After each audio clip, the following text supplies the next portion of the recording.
Assalamualaikum warahmatullahi wabarakatuh. Innal hamdalillah nahmaduhu wa nasta'inuhu wa nastaghfiruh wa na'udzu billahi min shururi anfusina wa min sayyiati a'malina. May yahdihillahu fala mudilla lahu wa may yudlil fala hadiya lahu. Ashhadu an la ilaha illallah wahdahu la syarika lahu wa ashhadu anna Muhammadan 'abduhu wa rasuluh. Sallallahu alaihi wa ala alihi wa man sara ala nahjih wa tamassaka bi sunnatihi ila yaumiddin wa sallama tasliman katsira. Ya ayyuhalladzina amanu taqullaha haqqa tuqatih wa la tamutunna illa wa antum muslimun. Ya ayyuhan nasu taqu rabbakumul ladzi khalaqakum min nafsin wahidah wa khalaqa minha zawjaha وبث منهما رجالا كثيرا ونساء واتقوا الله الذي تساءلون به والأرحام إن الله كان عليكم رقيبا. يا أيها الذين آمنوا اتقوا الله وقولوا قولا سديدا يصلح لكم أعمالكم ويغفر لكم ذنوبكم ومن يطع الله ورسوله فقد فاز فوزا عظيما. أما بعد فإن أصدق الحديث كتاب الله وخير الهدي هدي محمد صلى الله عليه وسلم وشر الأمور محدثاتها وكل محدثة بدعة وكل بدعة ضلالة وكل ضلالة في النار. Puji syukur hanya milik Allah Subhanahu wa taala. Allah Subhanahu wa taala senantiasa mencurahkan nikmat kepada seluruh makhluknya, dan itu tidak pernah terhenti walaupun hanya sekejap mata. Salawat beriringkan salam kepada Nabi kita tercinta, yakni Nabi Muhammad sallallahu alaihi wasallam. Di malam yang berbahagia ini, di hari Jumat bertepatan tanggal 3 Jumadil Awal tahun 1447 Hijriah, 24 Oktober 2025 Masehi. Alhamdulillah Allah perjumpakan kita di tempat yang mulia ini, salah satu rumah Allah Subhanahu wa taala. Tentunya kita hadir di sini untuk membersihkan jiwa kita dari segala hal-hal yang merusaknya, dari hal-hal yang mengotorinya. Kita beribadah kepada Allah, hanya menyembah Allah Subhanahu wa taala, senantiasa berzikir kepada Allah Subhanahu wa taala dan menunggu waktu azan Isya. Kita sabar sejenak untuk sama-sama kita belajar, mempelajari salah satu disiplin ilmu dalam agama kita, yakni sirah nabawiyah, perjalanan Nabi kita tercinta, Nabi Muhammad sallallahu alaihi wasallam. Ini adalah pertemuan kita yang ke-43. Pertemuan kita yang ke-43, pembahasannya yakni sifat dan budi pekerti Rasulullah SAW. Sifat dan budi pekerti Rasulullah SAW. Jadi penulis mengakhiri tulisannya, Syekh Syaifur Rahman Al-Mubarakfuri rahimallahu ta'ala mengakhiri tulisannya tentang sirah nabawiyah, perjalanan Rasul yang agung, yaitu tentang bagaimana sifat dan budi pekerti Rasulullah sallallahu alaihi wasallam. Ikhwani fid din wa akhwati fillah, azakumullah. Nabi Muhammad sallallahu alaihi wasallam mempunyai keistimewaan dan kesempurnaan fisik serta kesempurnaan keluhuran akhlak dan budi pekertinya yang sulit untuk digambarkan. Jadi ini bagaimana sebenarnya sifat Nabi sallallahu alaihi wasallam, akhlak Nabi yang luhur, budi pekertinya yang mulia, itu sangat sulit digambarkan. Sebagai pengaruhnya adalah hati manusia penuh dengan rasa hormat kepadanya. Para sahabat radhiyallahu anhum ajma'in mati-matian untuk mengerumuninya dan mengagungkannya. Dunia tidak mengenal orang sesempurna beliau sallallahu alaihi wasallam. Orang-orang yang hidup bergaul dengan beliau sangat mencintainya, sampai dijelaskan sampai pada batas hayyam. Hayyam itu batas yang tergila-gila. Ini tergila-gila bukan tergila-gila pasangan kekasih muda-mudi, tetapi tergila-gila maksudnya melewati ambang dari orang yang mengagumi seseorang. Ini melewatinya. Dan kalau kita perhatikan sedikit, kita follow ke belakang, review ke belakang, bagaimana seorang Abu Bakar As-Siddiq radhiyallahu anhu ketika Nabi sallallahu alaihi wasallam disiksa dan Abu Bakar juga disiksa, dipukul oleh kaumnya sehingga menyebabkan Abu Bakar pingsan. Ketika pingsan, tentu dibawa orang ke rumahnya. Maka yang pertama kali ketika siuman sadar, bagaimana keadaan Nabi sallallahu alaihi wasallam? Ini yang membuat ibunya Ummul Khair itu bertanya-tanya. Dan beliau mengetahui watak anaknya ini. Seorang ibu tentu mengetahui bagaimana watak si anak ini.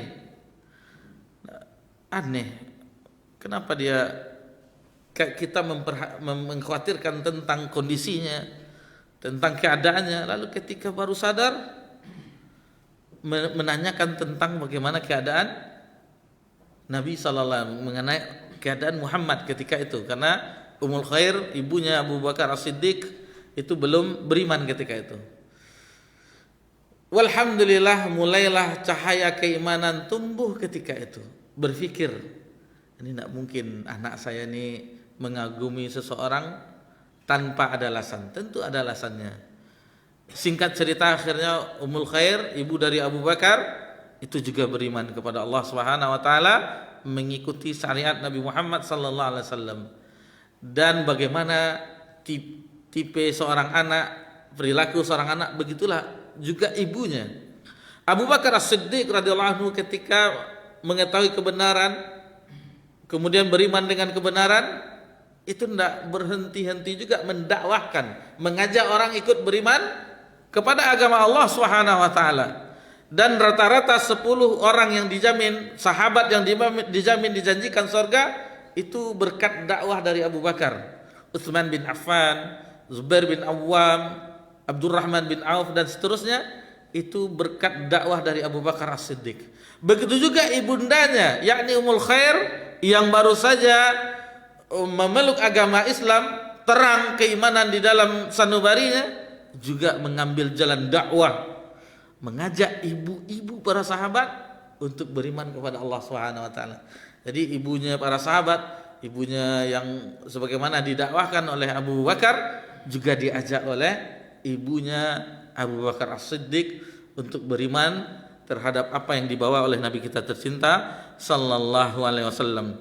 Sampai-sampai kecintaan tersebut tidak peduli walaupun leher mereka akan putus dan kuku mereka copot di dalam membela Nabi sallallahu alaihi wasallam. Begitu kecintaan para sahabat radhiyallahu anhum kepada Nabi sallallahu alaihi wasallam. Mereka mencintainya karena kesempurnaannya yang menjadi idaman, yang tidak pernah dikaruniakan kepada seorang pun selain beliau sallallahu alaihi wasallam. Kemudian kata penulis berikut ini secara ringkas akan dibawakan riwayat-riwayat. Jadi riwayatnya kita akan bawakan juga secara ringkas yang menjelaskan keindahan. Ini bayangkan keindahan dan kesempurnaan beliau sesuai dengan keterbatasan dari ilmu penulis. Ini ketawaduan seorang penulis yang dari awal sampai di halaman ini, berapa halaman gitu tuh. Ini halaman 682 di terjemahan, itu masih menganggap hanya keterbatasan kemampuan. Nah, ini salah satu contoh bagi kita bahwasanya kita diperlukan rendah diri. Semakin ilmu padi kata orang kita, semakin berisi semakin menunduk. Jadi insyaallah ini adalah pertemuan terakhir. Seharusnya kita bersyukur dan kita menjadikan Nabi SAW sebagai uswah kita, suri tauladan kita. Yang itu yang kita harapkan, dan bagaimana pelajaran dalam perjuangan Nabi SAW di dalam kehidupan ini. Ini pembahasan pertama, keindahan fisik beliau. Itu lanjutan dari halaman 236. Coba Pak, lihat halaman 236 yang ada memiliki bukunya.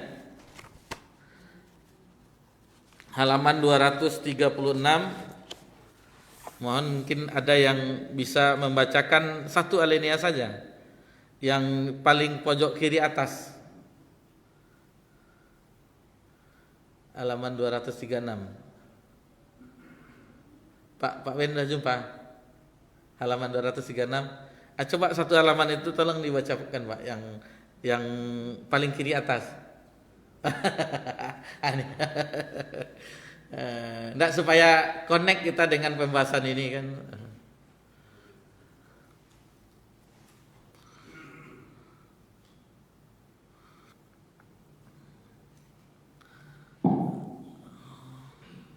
Lalu dia menyebutkan ciri-cirinya yang merawat hati dengan ketenangan yang mempesona, seakan orang yang mengenalnya melihatnya langsung di hadapannya.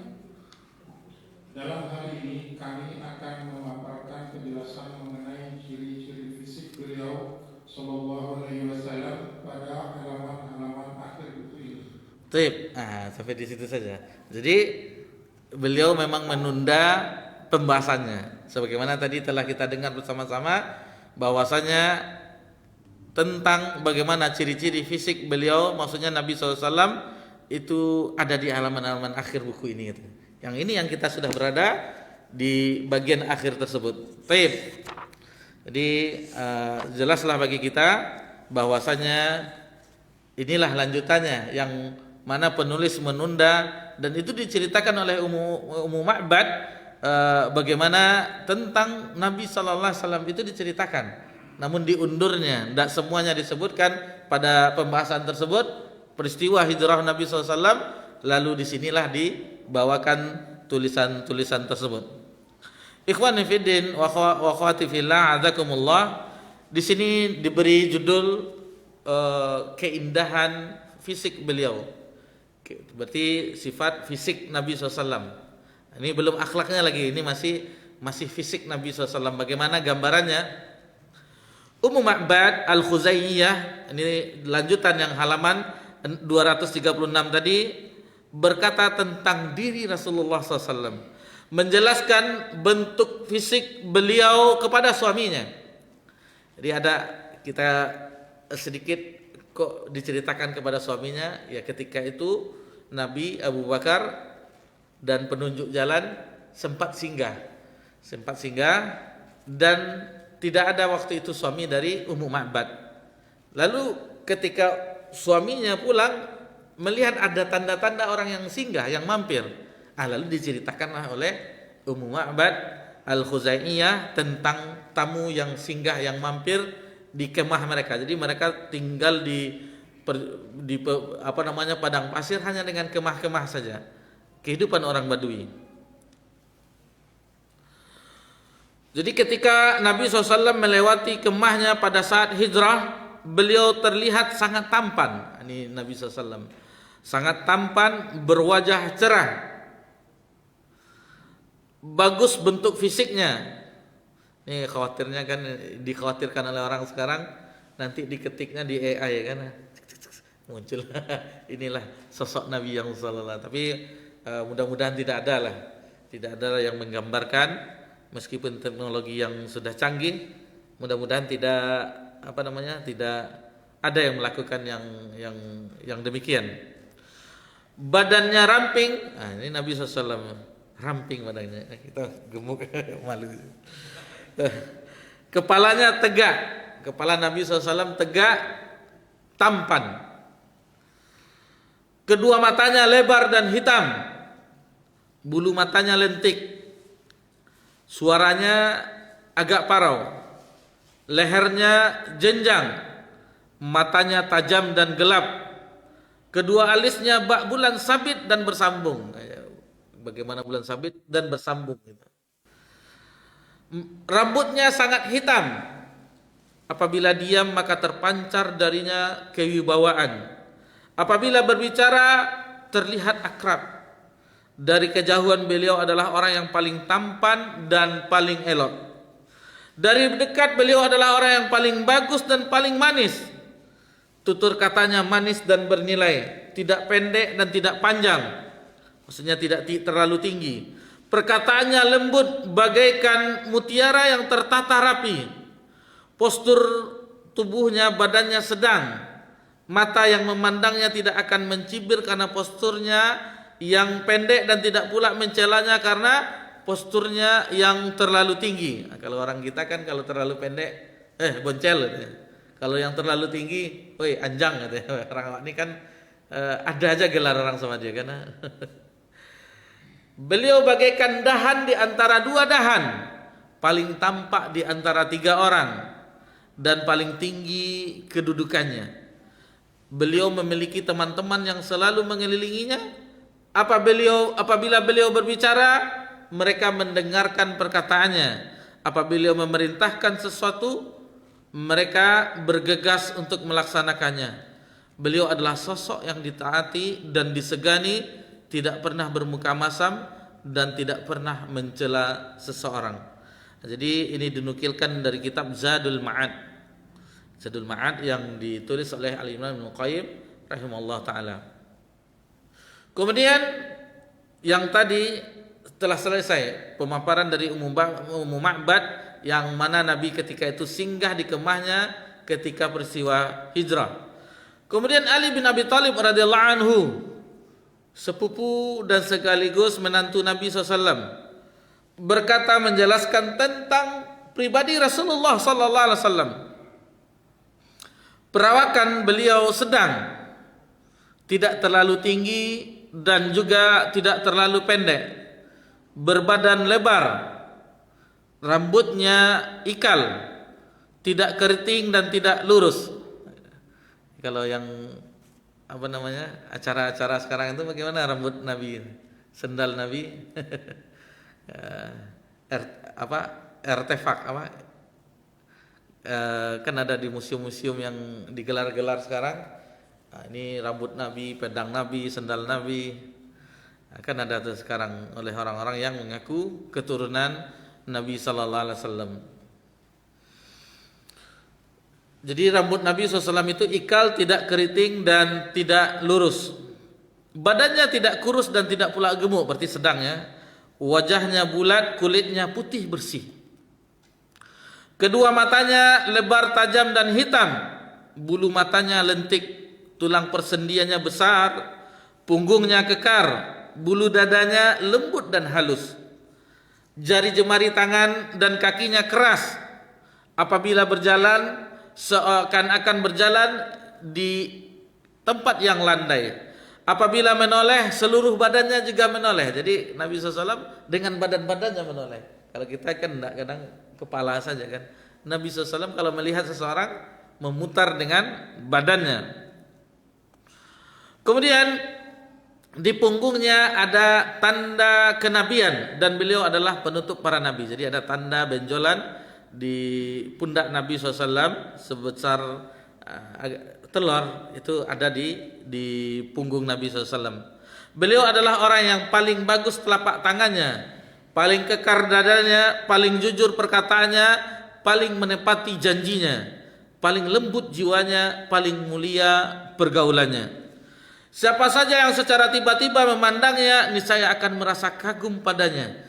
Dan siapa saja yang benar-benar bergaul dengannya, pasti akan mencintainya. Ini bagaimana dahulu orang-orang yang ketika pertama kali melihat Nabi SAW, orang-orang yang datang dari suku-suku yang lain ketika ziarah ke Ka'bah, lalu diingatkan, jangan ada orang nanti yang mengaku seorang Nabi, jangan dengarkan.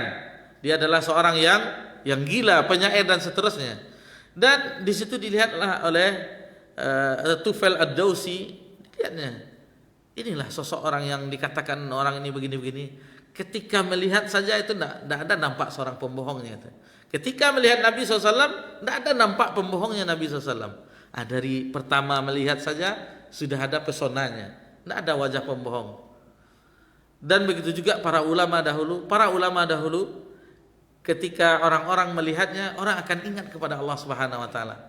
Jadi para ulama dahulu bagaimana wibawa mereka mengemban agama Allah Subhanahu wa taala.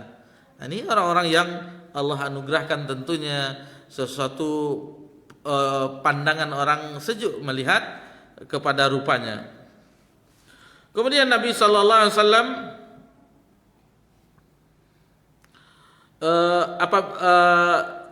kita tadi benar-benar bergaul dan pasti mencintainya. Lalu kemudian Ali bin Abi Thalib berkata, aku sama sekali belum pernah melihat ada orang seperti beliau sebelum dan sesudahnya. Jadi Ali bin Abi Thalib belum pernah melihat orang yang sekagum tadi yang beliau ceritakan, baik itu sebelum dan sesudah Nabi sallallahu alaihi wasallam.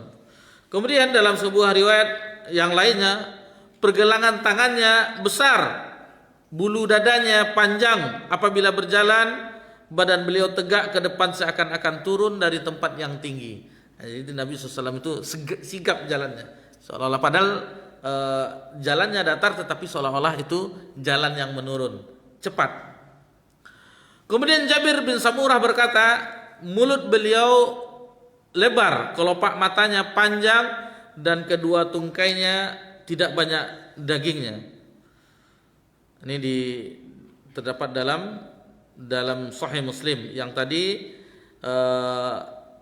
terdapat dalam Ibnu Hisham dinukilkan, kemudian Sunan Tirmizi dalam syarahnya Tuhfatul Ahwazi. Kemudian Abu At-Tufail berkata, kulitnya putih, mukanya manis, dan perawakannya sedang. Ini tentang sifat fisik Nabi sallallahu alaihi wasallam.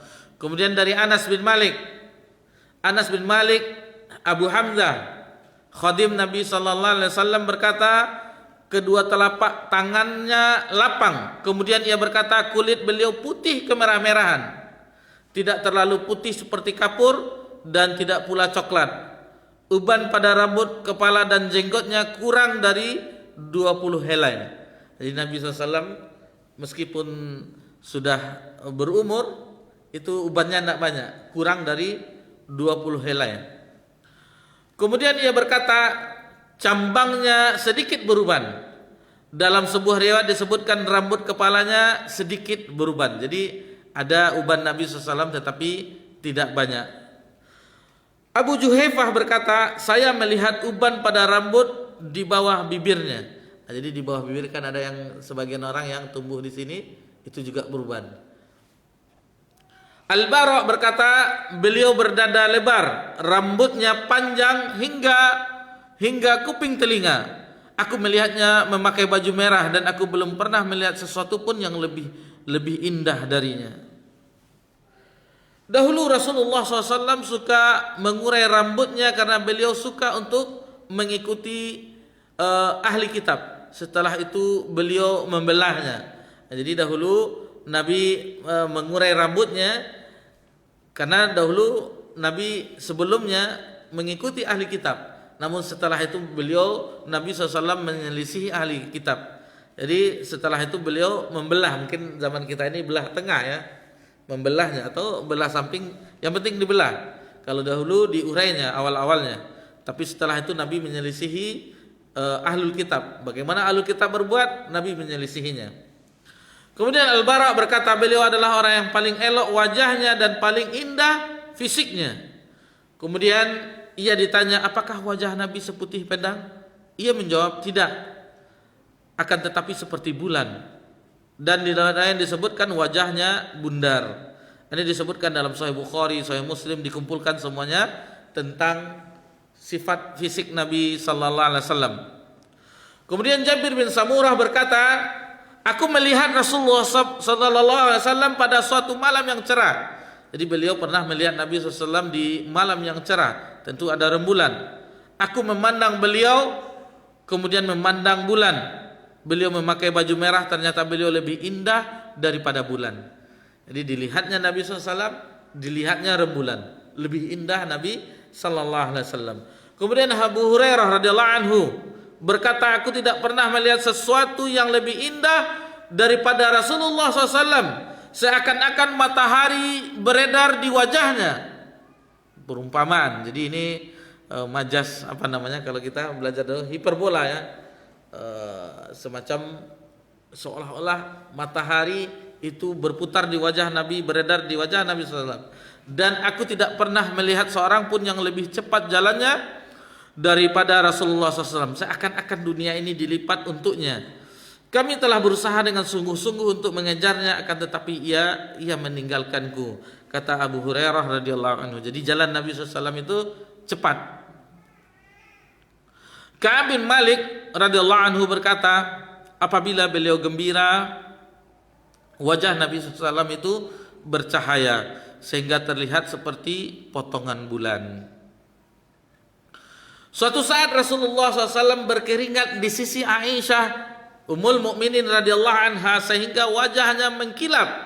Maka Aisyah radhiyallahu anha pun menyandungkan syair Abu Kabir Al-Huzali yang maknanya, jika aku melihat keringat yang ada di wajahnya, ia bersinar bagaikan kilat yang melintas. Dan begitu juga dengan ayahnya, ayah Aisyah yaitu Abu Bakar, lelaki jujur lagi pilihan, mengajak kepada kebaikan bagaikan sinar bulan purnama yang dibuntuti kegelapan malam. Kemudian Umar juga pernah bersair tentang Nabi SAW, keelokan wajah Nabi SAW, melantunkan syair karya Zuhair yakni bin Abi Salma yang berisi pujian terhadap Harim bin Sinan. Jikalau engkau bukan seorang manusia, niscaya engkaulah yang bersinar pada bulan purnama. Lalu ia berkata, seperti itulah Rasulullah sallallahu alaihi wasallam. Apabila beliau marah, nih ketika Nabi marah, mukanya memerah, seakan-akan di pipinya ada biji buah delima. Jabir bin Samurah berkata, kedua betisnya indah serasi dan beliau tidak pernah tertawa kecuali hanya tersenyum. Apabila aku melihatnya, aku akan berkata matanya bercelak, padahal beliau tidak memakai celak. Kemudian Ibnu Abbas radhiyallahu anhu berkata, gigi depannya renggang. Apabila berbicara seakan-akan ada sinar yang terpancar di sela-sela giginya. Adapun lehernya bagaikan leher boneka seputih perak. Bulu matanya lentik, jenggotnya lebat, dahinya lebar, alisnya melengkung rapi dan bersambung. Hidungnya mancung, pipinya halus, dari bagian atas dada hingga pusarnya menjulur bulu halus seperti sebuah batang. Tidak tumbuh pada perut dan dadanya selain bulu halus tersebut. Kedua lengan dan bahunya berbulu, perut dan dadanya rata, dadanya lebih lebar dan indah, lengannya panjang, telapak tangannya lebar, kedua betis dan kedua lengannya lurus. Lekukan bagian tengah dari telapak kakinya sangat dalam, jari-jari kakinya panjang. Apabila berjalan, beliau melangkah dengan pasti. Langkah kakinya panjang dan melangkah dengan penuh rendah hati. Taib, sudah masuk azan Isya Pak ya? Sepertinya sudah masuk azan Isya. Kita sama-sama mendengarkan kumandang azan Isya. Insyaallah setelah itu kita lanjutkan pelajaran kita di sifat dan budi pekerti akhlak Nabi sallallahu alaihi wasallam.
Alhamdulillah wassalatu wassalamu ala Rasulillah amma ba'd.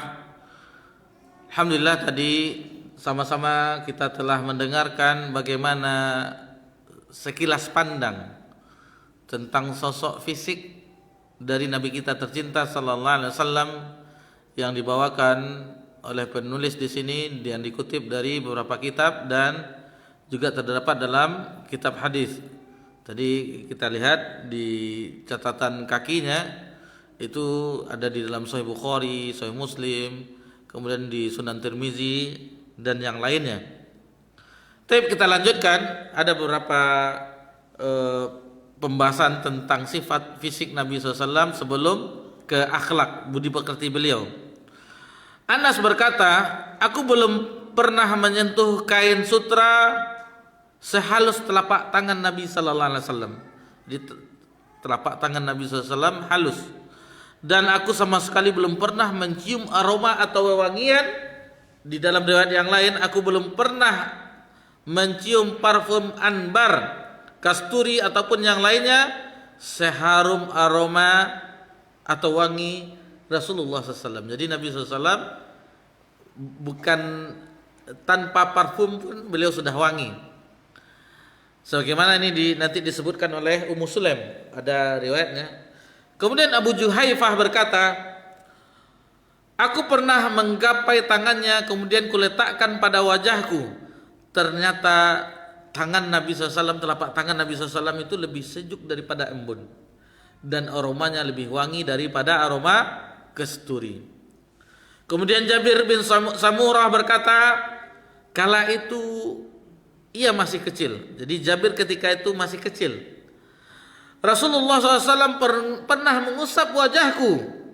Aku benar-benar merasakan tangan Rasulullah SAW sangat sejuk dan aromanya wangi, seakan-akan beliau telah mengeluarkannya dari bejana minyak wangi. Itu saking harumnya tangan Nabi SAW dan tubuh Nabi SAW. Kemudian Anas berkata, butiran-butiran keringat Nabi seperti kita berkeringat, butiran-butiran tersebut merupakan minyak wangi yang paling harum. Kalau kita kan pingsan kita dengan aroma asamnya ya. Kalau Nabi SAW wangi keringatnya. Dan Ummu Sulaim pernah berkata, kata ibu dari Anas bin Malik, keringatnya lebih harum daripada minyak wangi. Kemudian Jabir berkata, beliau tidak pernah berjalan pada sebuah jalan kemudian diikuti oleh seseorang kecuali orang tersebut mengetahui bahwa beliau telah berjalan pada jalan tersebut karena aromanya yang wangi, atau yang mengatakan karena keringatnya yang wangi. Di antara kedua bahunya ada tanda kenabian seperti telur burung merpati menyerupai warna tubuhnya. Terletak pada tulang bahu kirinya seperti genggaman tangan. Di atasnya ada tahi lalat seperti kutil. Jadi di bagian di sini ada tanda kenabian Nabi SAW sebesar telur burung merpati, dan di atas tanda kenabian tersebut ada tahi lalat. Ada tahi lalat sebesar kutil. Nah, jadi alhamdulillah selesai pembahasan tentang sifat fisik Nabi SAW. Maka di sini dibahas tentang kesempurnaan jiwa dan kemuliaan akhlak Nabi sallallahu alaihi wasallam. Rasulullah SAW diistimewakan dengan kefasihan lisannya, keindahan retorikanya. Hal itu merupakan letak keutamaannya dan sesuatu yang telah dikenal. Berperangai luas nih apa bahasa kitanya nih? Santai apa? Apa Pak? Supel gitu. Jelas lafaznya, ringkas bicaranya, benar maknanya tanpa dibuat-buat. Beliau telah dikarunia dengan yang kita kenal dengan disebutkan oleh ulama jawami'ul kalim. Itu memiliki kalimat yang pendek tetapi memiliki makna yang sangat padat. Nah, itu makanya Nabi SAW kalimat yang pendek tetapi memiliki makna yang padat, yang luas. Sehingga kalau kita contoh hadis Arba'in An-Nawawiyah, la taghdab, la taghdab, la taghdab. La dirara wala la dirara wala dirara. Kan pendek-pendek, tetapi ketika disyarah oleh para ulama itu berhalaman-halaman. Sementara Nabi hanya mengatakan pendek, adinun nasiha, agama itu nasihat. Jadi Nabi hanya pendek perkataannya, tetapi orang memahami, dan ketika itu dijabarkan, dijelaskan, itu sampai luas pembahasannya. Jadi setiap perkataan Nabi SAW mempunyai mutiara-mutiara hikmah yang indah dan menguasai logat orang-orang Arab. Berdialog dan berbicara kepada setiap kabilah sesuai dengan logat dan bahasa mereka. Tertanam padanya kekuatan luar biasa, menguasai bahasa orang-orang dusun, serta kefasihan penguasaan terhadap bahasa orang-orang Arab berbudaya, serta menguasai keindahan sastra mereka, yang didukung dengan bantuan ilahi yang diberikannya kepadanya melalui wahyu ilahi. Jadi bagaimana indahnya bahasa Nabi SAW, dan di zaman ketika Nabi SAW diutus, memang itulah yang lagi lagi ngetren ya, yang lagi trending di zaman itu adalah syair-syair, yang bahkan mereka memperlombakannya di pasar-pasar, di keramaian-keramaian, ada event-eventnya. Dan semuanya itu luluh lantah ketika mereka, orang-orang penyair itu, mendengar firman Allah Subhanahu wa ta'ala. Sangat indah susunannya dan membuat jiwa yang mendengarnya itu seolah terbang ke angkasa. Bayangkan indahnya susunan firman Allah. Dan begitu juga Nabi ketika berbicara itu dituntun. Dan salah satu hikmah Nabi ketika kecil waktu dahulu itu hidup di perkampungan Sa'diyah. Nabi bayi disusukan oleh Halimah Sa'diyah, dibawa ke pedusunan sehingga Nabi mengetahui bahasa-bahasa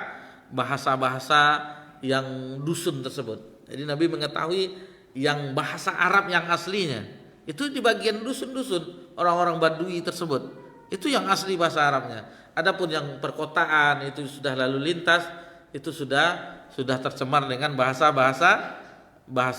non Arab atau bahasa orang ajam istilahnya, sudah tercampur baur. Nabi SAW dari sifat beliau lagi, budi pekerti beliau itu penyantun, sabar, pemaaf, meskipun itu di saat mampu beliau membalas, beliau tetap memberikan maaf. Dan sabar pada saat tertimpa musibah, dan kita mengetahui tidak ada yang lebih berat cobaannya melainkan Nabi SAW. Kenapa? Ketika Nabi, setelah kita pelajari, beliau lahir dalam keadaan yatim, kemudian susah mendapatkan ibu susu, karena anak yatim mana ada yang akan membayar upah mereka. Kemudian beliau sudah terakhir, baru akhirnya daripada kosong diambil oleh Halimah Sa'diyah. Itu sudah terakhir daripada kosong. Tetapi alhamdulillah ketika Nabi dibawanya dalam perjalanan sudah nampak keberkahannya. Yang mana dahulu onta mereka tidak punya air susu, akhirnya ada air susu. Bahkan tempat tempat mengambil susunya itu untuk merahnya itu gembung jadinya. Dan yang mana anaknya menangis ketika dibawa ke Mekah, setelah itu kenyang dengan air minum yang diberikan susu ketika itu, susu kambing, susu onta yang dibawanya, dan keberkahan yang terdapat. Dan kembali ke pangkuan ibunda tercinta Aminah, itu di usia 6 tahun pun menjelang usia tersebut diajak ke makam ayahnya Abdullah, dan dalam perjalanan pulang itu pun meninggal di perjalanan di negeri Abwa namanya. Dan diasuh oleh kakeknya Abdul Muttalib. Di usia 8 tahun meninggal kakeknya. Maka ketika itu pengasuhan diambil alih oleh Abu Talib. Namun Abu Talib ketika mengasuh Nabi SAW lebih mencintai Nabi SAW. Ini karunia dari Allah Azza wa Jalla. Lebih mencintai Nabi SAW dibandingkan anak-anaknya. Begitulah pengasuhan Abu Talib terhadap Nabi sallallahu alaihi wasallam. Lalu Nabi menggembala di usia-usia belasan tahun, Kemudian setelah itu baru diajak berdagang ke Syam. Dan kita mengetahui bagaimana berjumpa dengan pendeta Buhaira yang membuat pendeta tersebut khawatir. Nanti dia khawatirkan akan diketahui oleh ahlul kitab, akan dibunuh. Segera kembali, yang telah kita lewati kisahnya. Dan begitu seterusnya, Nabi akhirnya menjual perdagangan dari yang diambilnya dari Khadijah binti Khuwailid. Dan alhamdulillah dari situ mulai ketertarikan Khadijah, keuntungan yang banyak, setiap setoran banyak. Kemudian ada suatu saat ketika Nabi berdagang ke Syam, itu diikuti oleh mata-mata Khadijah yang mendampingi Nabi SAW dan memata-matai Nabi SAW juga.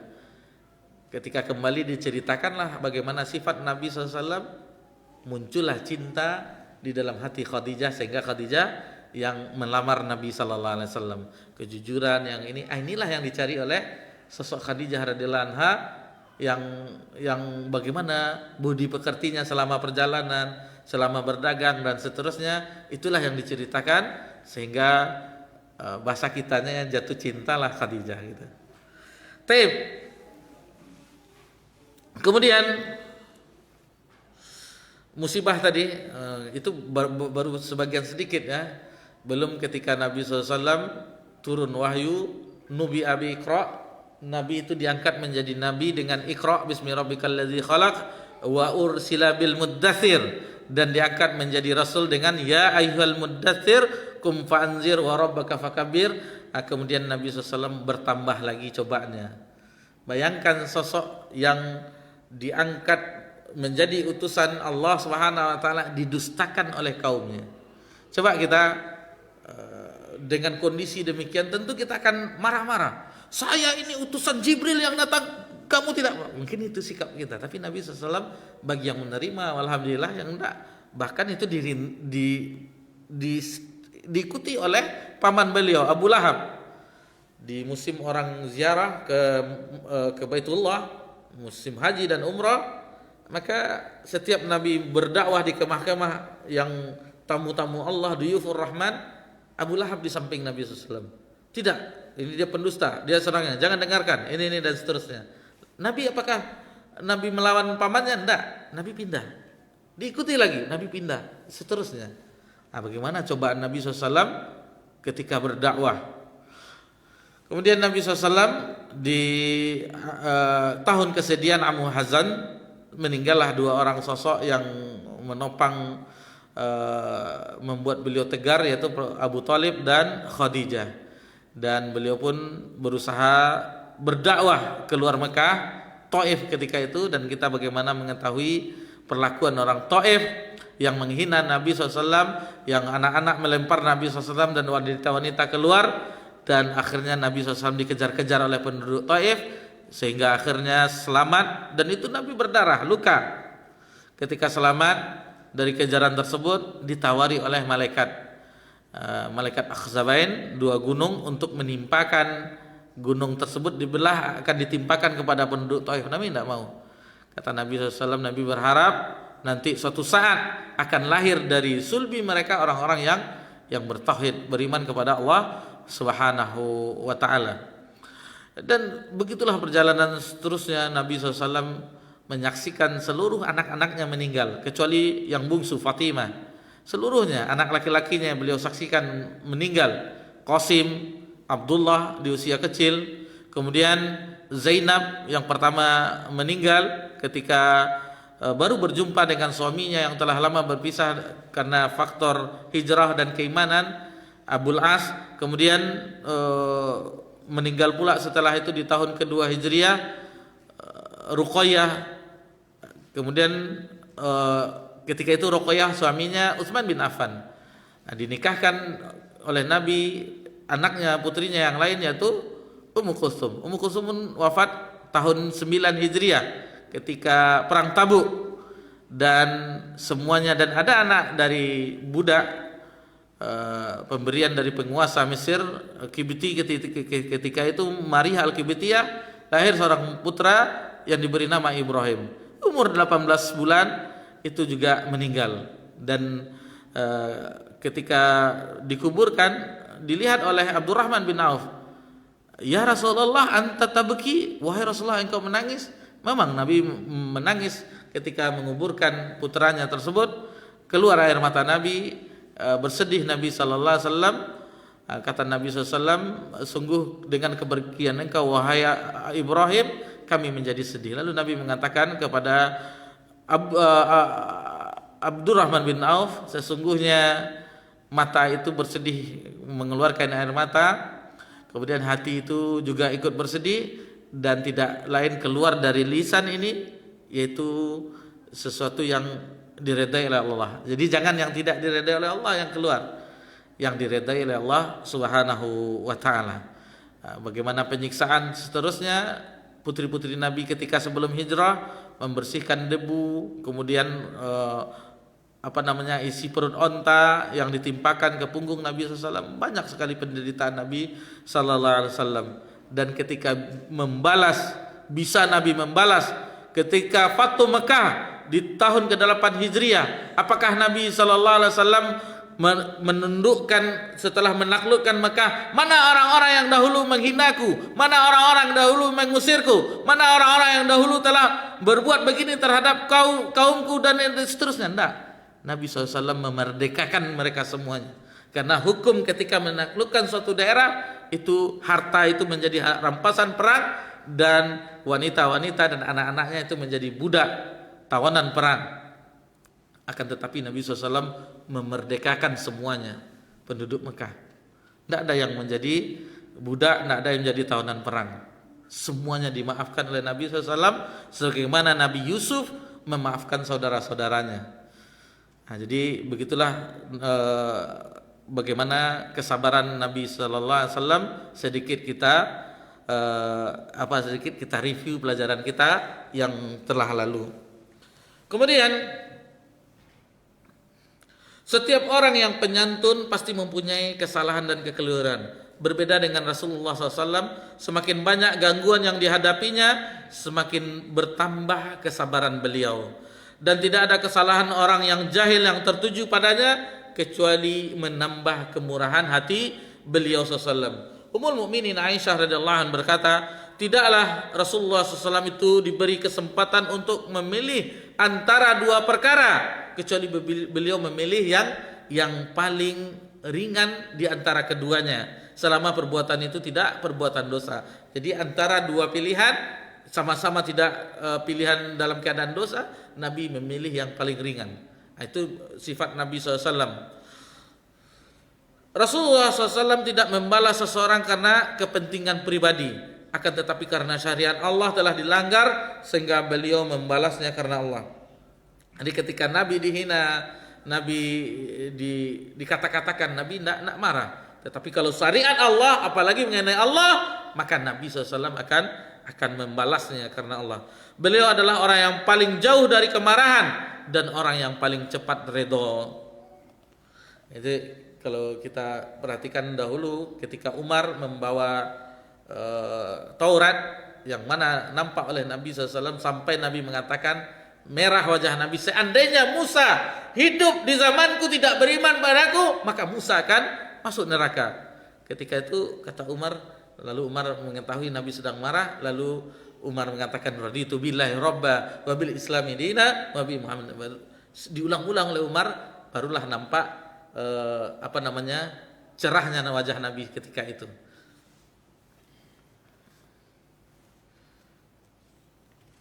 Sifat kedermawaan dan kemurahan hati Nabi SAW tidak ada tandingannya, dan beliau dalam hal memberi tidak pernah takut miskin. Jadi pernah waktu memberi harta rampasan perang 1 lembah kambing, Nabi memberinya. Nabi memberinya, tidak takut miskin. Sehingga ketika pemimpin kabilah itu datang ke kaumnya, kembali ke wahai kaumku, berimanlah kepada apa yang dibawa oleh Nabi Muhammad SAW. Sesungguhnya dia adalah seorang yang tidak takut miskin. 1 lembah kambing, ambillah. Ini ambillah. Begitulah kedermawan Nabi SAW. Dan ketika Nabi tidak memiliki, Nabi akan mencari sahabat mana yang bisa memberi orang yang meminta tersebut. Ibnu Abbas radhiyallahu anhuma itu pernah menggambarkan kedermawan Nabi SAW, bahwasanya Nabi ajwadan nas, manusia yang paling dermawan. Dan Nabi itu lebih dermawan di bulan Ramadan ketika Jibril datang kepada Nabi SAW. Dan kedermawan Nabi SAW itu lebih dermawan ajwan min rihin mursala, lebih dermawan daripada angin yang berhembus. Kemudian Jabir berkata, Rasulullah SAW tidak pernah dimintai sesuatu kemudian berkata tidak pernah. Kemudian Nabi SAW sifatnya yang lainnya adalah seorang yang pemberani, keberanian, kejantanan, kekuatan dan kepahlawanan beliau saat berhadapan dengan musuh sudah tidak diragukan lagi. Beliau adalah orang yang paling berani menghadapi berbagai kondisi yang sulit. Telah berulang kali para pahlawan dan para pemberani lari ketakutan dari beliau. Beliau tetap tegar dan tidak goyah, maju terus pantang mundur dan tidak pernah gentar. Berapa banyak pemberani yang telah melarikan diri dan mundur dengan kekalahan. Ali bin Abi Thalib berkata, apabila peperangan telah memanas dan serangan semakin seru, kami berlindung di balik Rasulullah SAW. Tidak ada seorang pun yang lebih dekat dengan musuh daripada beliau sallallahu alaihi wasallam. Anas bin Malik berkata, suatu malam penduduk Madinah dikejutkan dengan suara yang keras. Orang-orang menuju ke tempat suara tersebut. Akan tetapi Rasulullah SAW itu sudah balik dari tempat suara tersebut dengan menunggangi kuda Abu Talha yang tidak pakai pelana, dan pedang pun ada di pundak Nabi SAW. Sudah kembali kata Nabi, jangan takut, sudah aman, jangan takut. Orang baru keluar, Nabi sudah balik dari tempat suara tersebut. Beliau sangat pemalu dan sangat menjaga pandangan matanya. Abu Sa'id Al-Khudri berkata, beliau lebih pemalu daripada anak gadis yang perawan yang dipingin. Itu rasa malu Nabi SAW. Apabila beliau tidak suka pada sesuatu, dapat diketahui dari raut wajahnya. Pandangannya tidak terfokus pada suatu orang. Beliau adalah orang yang selalu menundukkan pandangan, lebih lama memandang ke bawah daripada memandang ke atas. Segala pandangannya merupakan pengamatan, tidak berbicara dengan seseorang dalam hal-hal yang tidak terpuji karena malu dan karena kemuliaan jiwa beliau. Beliau tidak mau menyebutkan nama seseorang yang beliau dengar melakukan sesuatu yang tidak beliau sukai. Akan tetapi beliau berkata, mengapa orang berbuat seperti ini? Beliaulah orang yang lebih pantas menyandang pujian dalam perkataan farzdak, menundukkan pandangan karena malu dan kewibawaannya, tidak berbicara kecuali dengan saat tersenyum. Nah, jadi begitulah Nabi Sallallahu Alaihi Wasallam. Nah, jadi Nabi SAW jika menasihati, misalnya ada orang yang kita ambil contoh, ada 3 orang yang datang ke salah seorang rumah istri Nabi SAW menanyakan perihal ibadah Nabi SAW. Lalu disebutkan ibadah Nabi SAW. Yang 3 orang tadi mengatakan, sesungguhnya aku akan sholat malam terus tanpa tidur. Lalu yang kedua mengatakan, aku akan berpuasa setiap hari tanpa berbuka. Kemudian yang ketiga mengatakan, disibukkan oleh istri, aku tidak akan menikah selama-lamanya. Maka terdengarlah perihal itu terhadap Nabi SAW. Oh, Nabi tidak ketika memberitahu di mimbar tidak mengatakan, wahai fulan engkau yang bertiga, fulan. Nah, ya, ada suatu kaum yang mengatakan kata wa kata. Ada seorang yang mengatakan begini, suatu kaum mengatakan begini. Nabi tidak menuduh personnya, begitu Nabi menasihati. Akan tetapi kata Nabi SAW, aku adalah orang yang berpuasa dan terkadang berbuka. Maksudnya Nabi ada kalanya berpuasa, ada dalam hari itu Nabi tidak berpuasa. Kemudian Nabi sholat malam dan Nabi juga tidur. Dan kata Nabi, aku menikahi wanita. Lalu di akhir hadis itu Nabi mengatakan, man raghina an sunnati falaysa minni. Barang siapa yang tidak menyukai sunnahku, maka dia tidak termasuk dari golonganku. Kemudian Rasulullah SAW adalah orang yang paling adil, orang yang paling menjaga kehormatan, paling tepat perkataannya, paling dapat menjaga amanah. Hal ini telah diakui oleh kawan maupun lawan.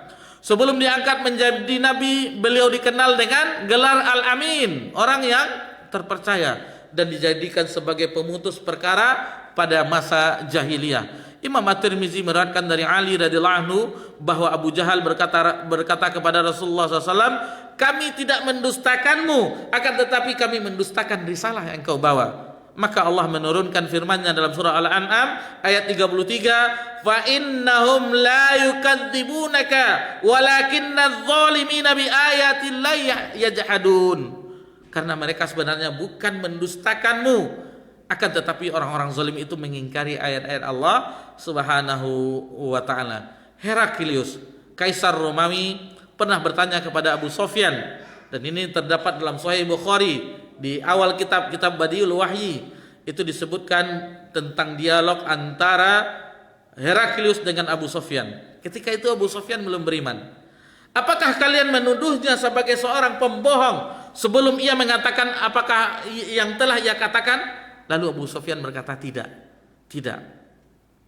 Kemudian Nabi SAW adalah manusia yang paling rendah hati dan paling jauh dari kesombongan. Beliau melarang para sahabatnya berdiri untuk menghormatinya. Ini ajaran Nabi SAW. Ada beliau datang, lalu sahabat datang, tidak boleh yang lain berdiri. Sebagaimana dilakukan oleh bangsa-bangsa lain untuk menghormati raja-raja mereka. Beliau mengunjungi orang-orang miskin dan duduk bersama orang-orang fakir, menghadiri undangan hamba sahaya yang mengundang, Nabi tetap hadir. Duduk di antara para sahabatnya seakan-akan beliau salah satu dari mereka. Jadi ketika orang Badui belum pernah melihat Nabi SAW bertanya, mana Muhammad? Karena Nabi duduk dengan sahabat, tidak ada pakaian kehormatan, tidak ada, sama dengan para sahabat. Ummul Mukminin Aisyah radhiyallahu anha berkata, Rasulullah SAW menyambung dan menjahit sandalnya, menjahit bajunya, mengerjakan pekerjaan rumah dengan tangannya sendiri sebagaimana salah seorang dari kalian melakukannya di rumah. Beliau seperti manusia pada umumnya, membersihkan pakaiannya dan menyelesaikan urusan pribadinya.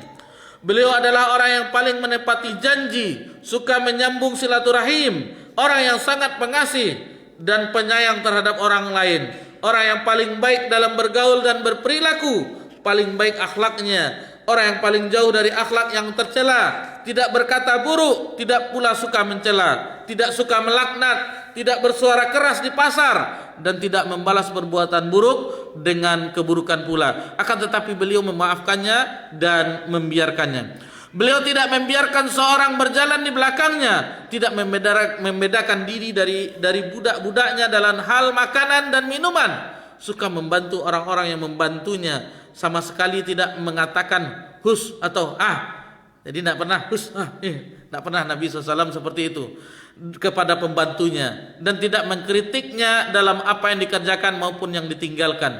Beliau menyukai orang-orang miskin dan duduk bersama mereka, melayat jenazah mereka dan tidak meremehkan orang fakir karena kefakirannya. Jadi begitulah Nabi sallallahu alaihi wasallam. Dalam suatu perjalanan beliau sallallahu alaihi wasallam memerintahkan untuk menyembelih seekor kambing. Salah satu di antara mereka berkata, aku yang menyembelihnya. Yang lainnya berkata, aku yang mengulitinya. Dan yang lain berkata, aku yang memasaknya. Kemudian Rasulullah SAW berkata, aku yang mengumpulkan kayu bakarnya. Lalu yang para sahabat berkata yang lainnya, cukuplah kami saja yang mengerjakannya, wahai Rasulullah. Beliau berkata, aku mengetahui bahwa kalian saja sudah cukup untuk mengerjakannya. Akan tetapi aku tidak suka untuk diistimewakan dari kalian semua. Karena sesungguhnya Allah tidak suka melihat hambanya diistimewakan dari teman-temannya. Kemudian beliau berdiri dan mengumpulkan kayu bakar. Kena tampar ustadznya. Ustadz kan tenang-tenang saja. Yang bekerja, yang lainnya ustadz duduk-duduk saja. Kalau ada apa karena janganlah Ustaz, biarlah Ustaz di situ.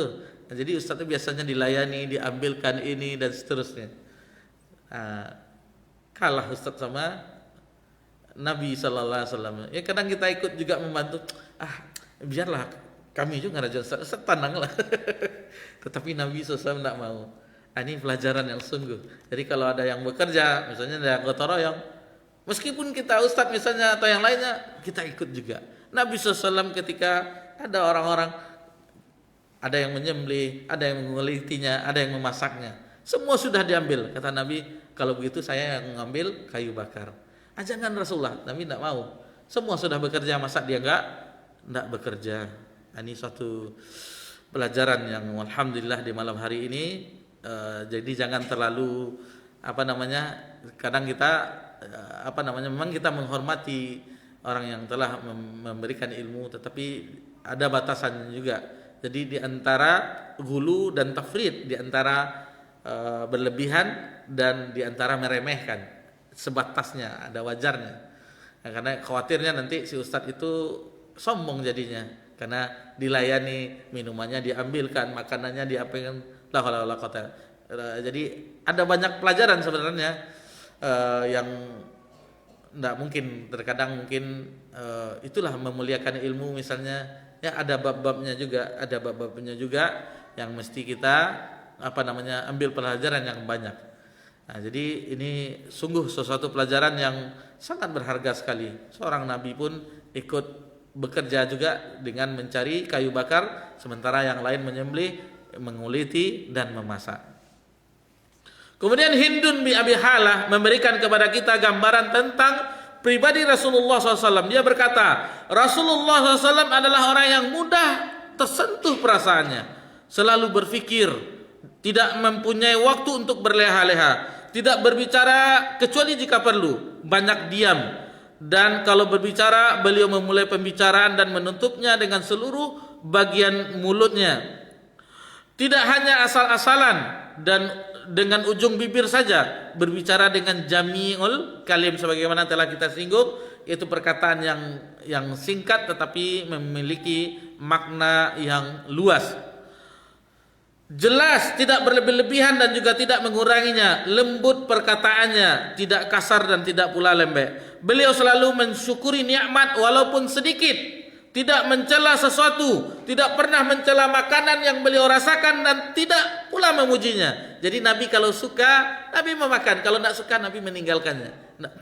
Kurang garam, rasul kok, manu kok santannya, bantu apa aja, bantu ayah basuh aja. Tidak ada. Nabi kalau suka Nabi makan, kalau tidak suka Nabi diam hanya, dan Nabi tidak memakannya. Tidak ada yang dapat meredakan kemarahannya apabila kebenaran dihujat sehingga beliau membelanya. Tidak marah dan tidak membela dirinya sendiri, akan tetapi beliau memaafkan. Apabila menunjuk pada sesuatu, beliau menunjuk kepada seluruh jarinya. Apabila beliau takjub, kagum terhadap sesuatu, beliau membalik telapak tangannya.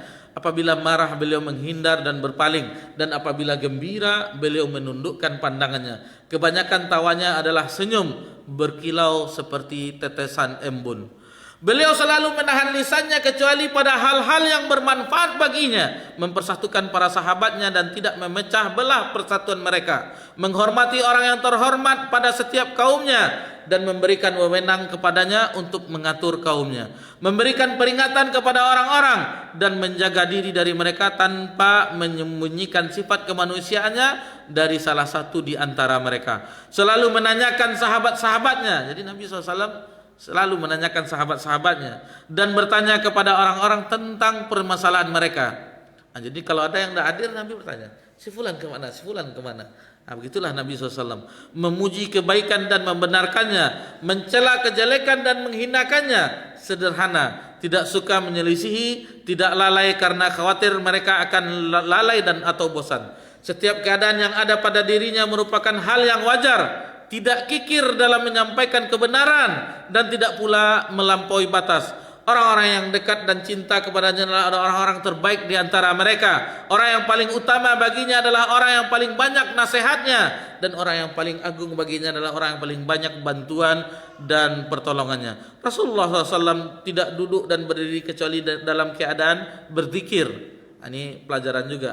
Duduk berdiri, Nabi SAW senantiasa berzikir. Tidak duduk pada suatu tempat yang istimewa. Apabila telah sampai pada suatu kaum, beliau duduk pada suatu tempat yang tersisa dan memerintahkan untuk melakukan hal yang serupa. Memberikan kepada setiap teman duduknya akan haknya, sehingga teman duduknya tidak menganggap bahwa ada seseorang yang lebih dihormati daripada dirinya. Siapa saja yang duduk atau berdiri bersamanya karena memerlukan bantuannya, beliau bersabar menunggunya hingga orang tersebut pergi dengan sendirinya. Tidak ada seorang pun yang meminta kepadanya sesuatu yang ia butuhkan kecuali beliau memberinya dan menolaknya dengan perkataan yang halus. Orang-orang merasa senang dengan keutamaan dan kebaikan akhlak yang dimilikinya, sehingga beliau seakan-akan bapak bagi mereka. Mereka saling mendekat kepada beliau dalam kebenaran dan berlomba-lomba untuk mendapatkan keutamaan di hadapannya dengan bertakwa. Majelis mereka adalah majelis yang penuh dengan keramah tamahan, majelis yang ada rasa malu, sabar dan amanah. Tidak ada suara yang keras di dalamnya, tidak ada perbuatan maksiat, dan tidak dikhawatirkan adanya kesalahan di dalamnya. Mereka saling mencintai karena takwa, menghormati yang lebih tua, mencintai yang lebih muda, membantu orang yang membutuhkan dan menghibur orang yang terasing. Rasulullah SAW selalu bergembira dan berakhlak mulia, lemah lembut tutur katanya, tidak kasar dan tidak keras suaranya, tidak berkata keji, tidak mencela, bukan seorang pemuji, selalu mengabaikan hal-hal yang tidak beliau sukai, dan beliau tidak pernah berputus asa. Beliau telah meninggalkan untuk dirinya sendiri 3 perkara. Yang beliau tinggalkan untuk dirinya 3 perkara, yakni meninggalkan riya, meninggalkan sikap berlebih-lebihan, dan yang ketiga meninggalkan sesuatu yang tidak bermanfaat. Jadi Nabi SAW meninggalkan riya, meninggalkan sikap berlebih-lebihan, dan meninggalkan sesuatu yang tidak bermanfaat baginya. Dan telah meninggalkan untuk orang lain 3 perkara: tidak mencela seseorang dan tidak menghinanya, tidak membuka aibnya, dan tidak berbicara kecuali pada perkara-perkara yang diharapkan pahalanya. Apabila berbicara, beliau membuat orang-orang yang duduk di sekitarnya terdiam, seakan-akan di atas kepala mereka ada seekor burung yang hinggap. Apabila beliau diam, mereka baru berbicara. Mereka tidak saling berebut untuk berbicara di hadapan beliau. Kalau ada yang berbicara di hadapan Rasulullah SAW, mereka diam mendengarkannya hingga dia selesai berbicara. Beliau tertawa pada hal-hal yang mereka tertawa karenanya, mengagumi hal-hal yang mereka kagumi. Beliau bersabar dalam menghadapi orang yang asing berbicara kasar, seperti orang-orang Arab Badui. Sabar Nabi SAW. Beliau berkata, apabila kalian bertemu dengan orang yang membutuhkan bantuan, maka bantulah ia. Beliau tidak mencari pujian kecuali dari orang yang tidak berlebihan dalam memuji. Kharijah bin Zaid berkata, Nabi SAW adalah orang yang paling terhormat dalam majelisnya. Hampir tidak ada perkataannya yang keluar, banyak diamnya, tidak berbicara pada hal-hal yang tidak perlu, berpaling dari orang-orang yang berkata tidak baik. Tertawanya adalah senyum, perkataannya jelas, tidak berlebih-lebihan, juga tidak menguranginya. Dan tawa para sahabatnya pada saat bersama beliau adalah tersenyum karena menghormati dan mencontoh beliau. Secara global, Nabi SAW memiliki sifat-sifat yang tak ada tandingannya. Allah telah mendidiknya dengan sebaik-baiknya. Bahkan Allah Subhanahu wa taala langsung memuji Nabi SAW di dalam surah Al-Qalam ayat keempat, wa innaka la'ala khuluqin azim. Sesungguhnya kamu benar-benar, maksudnya Nabi Muhammad SAW memiliki budi pekerti yang agung. Allah yang langsung memuji akhlak Nabi SAW, dan Allah lah yang telah membimbing akhlak Nabi SAW. Sifat-sifat inilah diantara hal-hal yang mendekatkan jiwa, kemudian menimbulkan kecintaan dalam hati, dan menjadikannya sebagai panglima yang setiap hati cenderung kepadanya, menundukkan watak kaumnya yang sebelumnya enggan untuk menerimanya, sehingga mereka berbondong-bondong masuk ke dalam agama Allah Subhanahu wa taala. Jadi bagaimana Al-Hafiz Ibnu Katsir membawakan beberapa penafsiran mengenai ayat tadi, wa innaka la'ala khuluqin azim. Diriwayatkan oleh Ummul Mukminin Aisyah radhiyallahu anha bahwasanya kana khuluquhul Quran, adalah akhlak Nabi sallallahu alaihi wasallam adalah Al-Quran.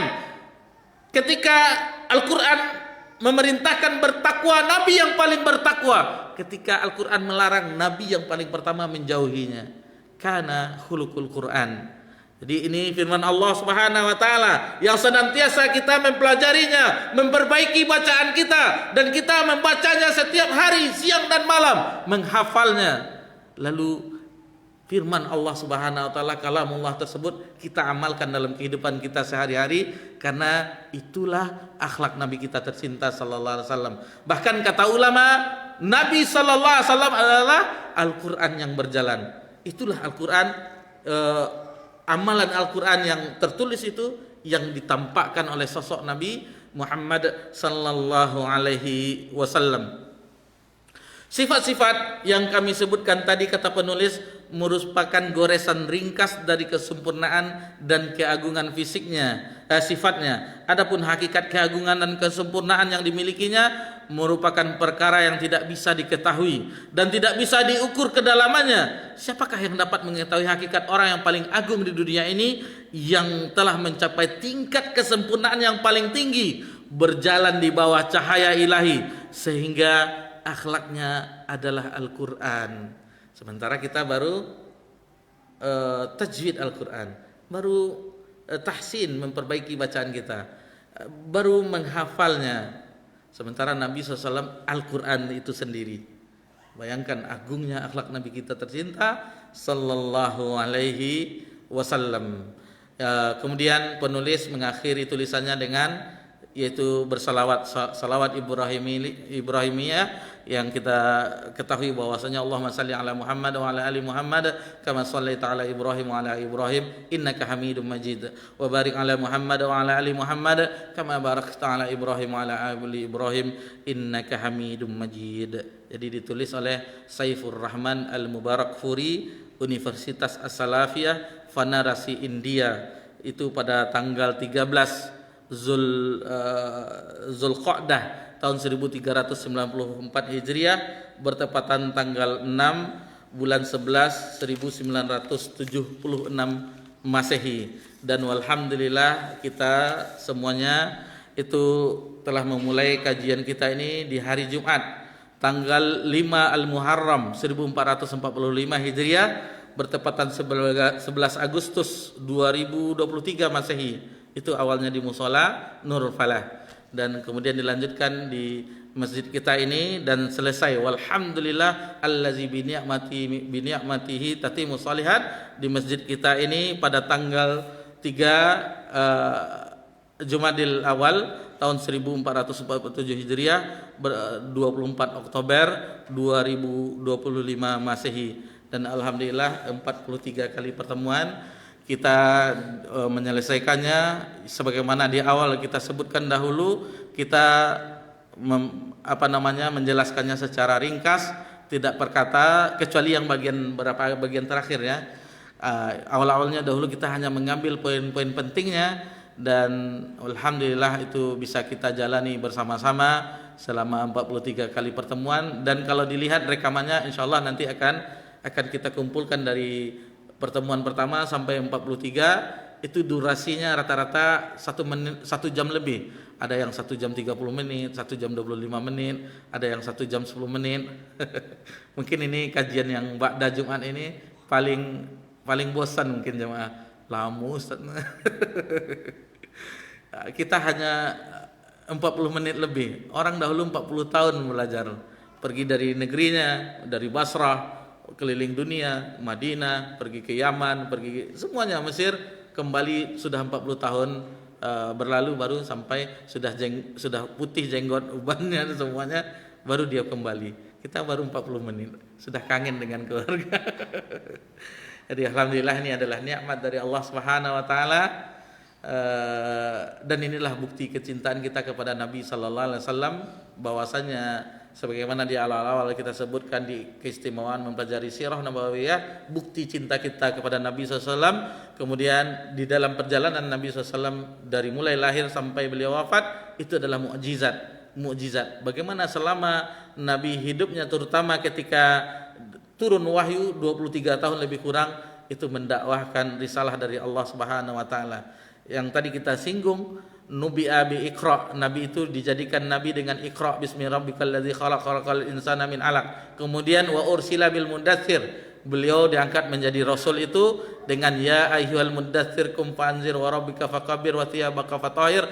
Dan ketika ayat itu telah turun, Nabi tidak pernah lagi tidur nyenyak sebagaimana sebelumnya, sebagaimana kita tidur yang ada selimutnya, ada mimpinya yang indah. Tidak, Nabi mimpinya adalah menyampaikan risalah nubuwah. Bahkan ditantang dahulu di awal-awal, kita sedikit review, Nabi ditawari dengan perempuan cantik, dijadikan raja di Mekah, diberikan harta dan seterusnya. Lalu Nabi mengatakan, seandainya matahari diletakkan di tangan kananku dan rembulan diletakkan di tangan kiriku, aku tidak akan menghentikan risalah yang Allah turunkan kepadaku. Inilah dakwah Nabi kita tercinta SAW selama lebih kurun 23 tahun umur beliau. Mukjizat, hanya 23 tahun itu membuat jazirah Arab bersinar dengan cahaya tauhid. Berhala-berhala tidak ada lagi di Masjidil Haram, di Jazirah Arab. Inilah dakwah Nabi kita tercinta. Tentunya ini adalah bagaimana setiap perjalanan Nabi kita tercinta sallallahu alaihi wasallam yang sama-sama kita, terkadang kita juga sama-sama menangis di majelis, terutama 2 pekan yang lalu tentang wafatnya Nabi sallallahu alaihi wasallam. Bagaimana sesuatu yang pernah kita belum berjumpa, kita membayangkan bagaimana kejadian tersebut. Dan mudah-mudahan Allah menerima apa yang telah kita usahakan, dan tentunya kita ingin di akhirat kelak yaitu bermajelis dekat dengan Nabi SAW. Masa bisa itu yang seseorang yang aqraba mini majlisan yaumal qiyamah ahsanu khuluqa. Orang yang dekat majelisnya, duduk di hari kiamat dengan Nabi SAW, orang yang paling baik akhlaknya. Maka perbaikilah akhlak kita agar kita di akhirat duduk dekat dengan majelis Nabi sallallahu alaihi wasallam. Mohon maaf selama 43 kali pertemuan mungkin ada sesuatu yang tentu ya dalam pergaulan ada sesuatu yang mungkin dari bapak-bapak, kalau ibu-ibu kayaknya enggak ada ya, bapak-bapak ada yang 43 kali yang berjumpa, enggak ada ya. Yang 40 kali berarti ustadz yang rajin 43 kali. Alhamdulillah. Kalau nak hadir pula itu nak terus berjalan kita ya. Atau yang dari sini yang tidak pernah libur-libur sudah pindah di Takwa. Kalau tidak salah pertemuan berapa ya? 14 ya. Enggak, kemudian hadir terus ada. Tidak ada juga. Tapi begitulah. Yang penting alhamdulillah. Tentunya kita berharap kepada Allah pahala yang besar di akhirat kelak. Tentunya juga kepada penulis, penerjemah, penerbit, dan kita semuanya, tim media dan seluruhnya pihak pengurus masjid, semuanya diberi ganjaran yang besar di sisi Allah Subhanahu wa taala. Kita akhiri dan kita bersyukur kepada Allah. Ini adalah alhamdulillah nikmat dari Allah, kita menyelesaikannya. Mungkin ini yang pertama kali selesai ya. Yang pertama kali tamat. Alhamdulillah, ini yang pertama kali tamat di Masjid At-Taqwa. Meskipun mulainya di Mushola Nurul Falah.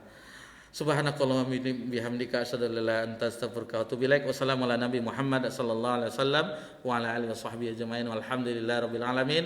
Wassalamualaikum warahmatullahi wabarakatuh.